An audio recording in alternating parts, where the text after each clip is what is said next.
news.com. Let's get the rest of the day's news now. Here's Charlotte. Charlotte, good morning to you. Thanks, Colin.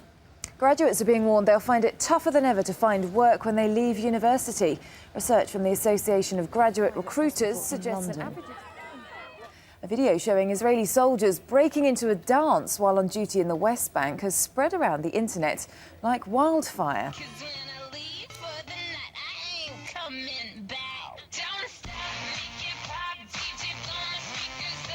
The soldiers stopped during a patrol to dance to the American electro-pop singer Kesha's hit TikTok. It was originally removed from YouTube, but it's since made a reappearance. The military called the video a stunt and said the troops' commanders have now been informed. I think maybe they needed a few more dancing lessons, actually, didn't they? Were you impressed with their routine?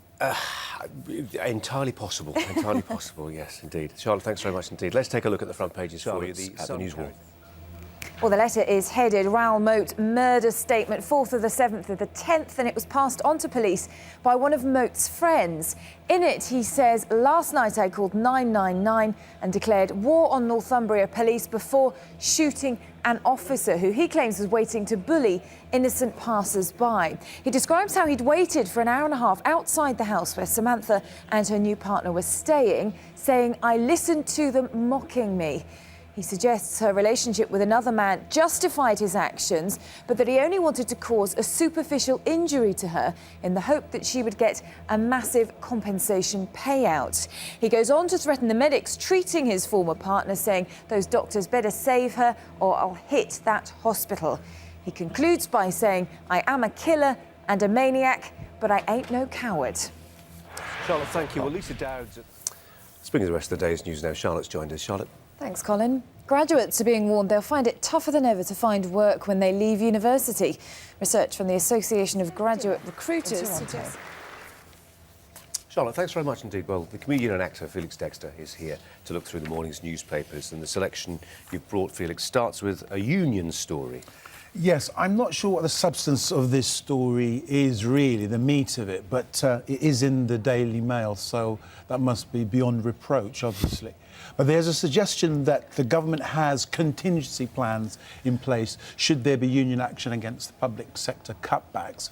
And those contingency plans would involve there having to be like a 40% turnout for the union decisions to be made valid in terms of strike action or whatever. Yeah. And I'm not sure about the justifiability of that, to use that word, because if that policy were to be applied, say, to general elections, for example, virtually no government that we've ever had would have been able to gain power.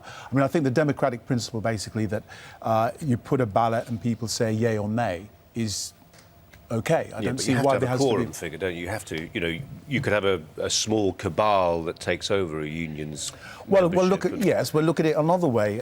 If you say that you're going to have a certain number that have to turn out, could you not then say that there has to be a 70% turnout? Effectively, you're meddling with a system which basically is democratic already. I'm not sure if that's the way to go. Either way, you get the sense that there is lots of public sector strife just round the corner. Definitely, definitely. The Daily Express.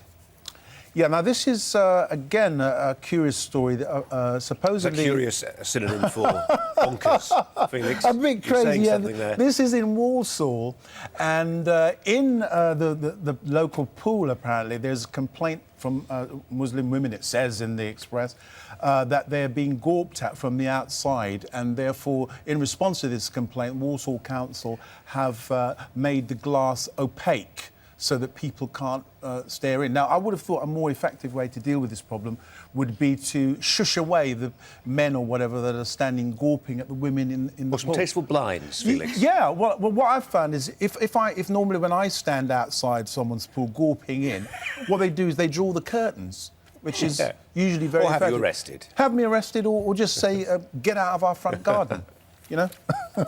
It's mad, that one. During the commercial break, I'll probe you as to how much time you spend outside, outside public swimming pools. Moving on to The Independent, which grows ever more like a magazine, really, with some arresting front-page pictures. Yeah, I mean, I don't know how to perceive this. In many ways, I'm utterly fascinated. Why wouldn't you be by this picture about the universe as we've never seen it before, immediately after the Big Bang? As you could never see it.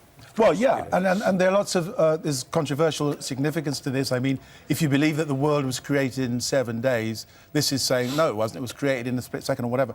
But look at the fact of where we're supposed to be. We're right in the middle. As it just happens, the Earth is right in the middle of the whole of creation, which is in itself fascinating. But really, they could put a picture there of a banana split, and I wouldn't know that was the universe. But isn't this a bit like those old cartographers who used to have the global map and London was at the very centre of everything? Or go back even further, the map of Monday, it was always Jerusalem that was the centre of things. Totally. No, I'm surprised that Jerusalem isn't actually on here, you know? But I like the way they put in "you are here" and a big arrow, isn't it? As if, you know, you're right there in the middle. Yeah. Well, you might find yourself somewhere in the cosmos and need to find your way back home. This is useful. Let's fold this up, put it in our pockets.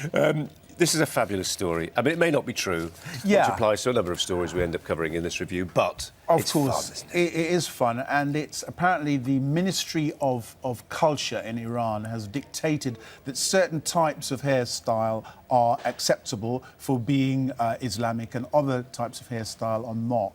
And amongst the hairstyles that have been deemed to be proper and appropriate, apparently, I think the mullet is OK. Oh, it's OK, the mullet? I think so. The Ministry of Silly Haircuts. Yeah.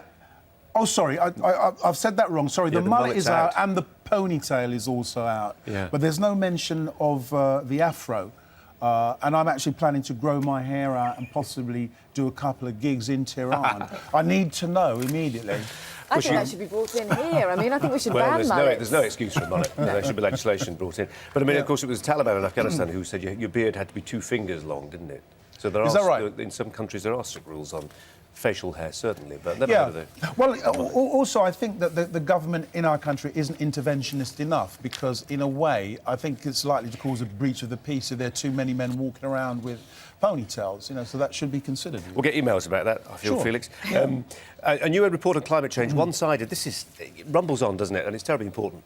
It is very important, but this is an investigation of the IPCC report, and it's been done apparently by the by the Dutch government, and they are suggesting that the IPCC report effectively gives a far too one-sided and negative view about the consequences of global warming. But I have it on good authority, not to cheapen this in any way, that the major cause of global warming is actually methane from cows' backsides.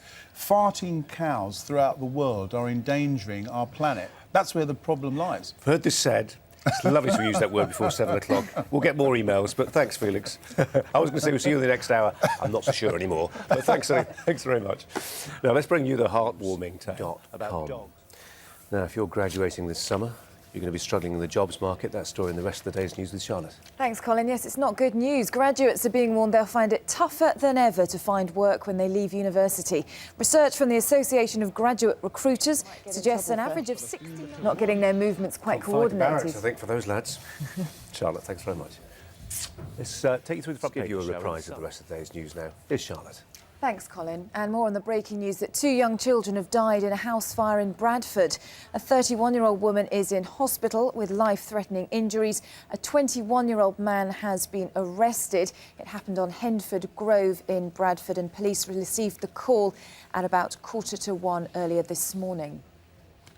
Graduates are being warned they'll find it tougher than ever to find work when they leave university. Research from the Association of Graduate Recruiters suggests an average of 60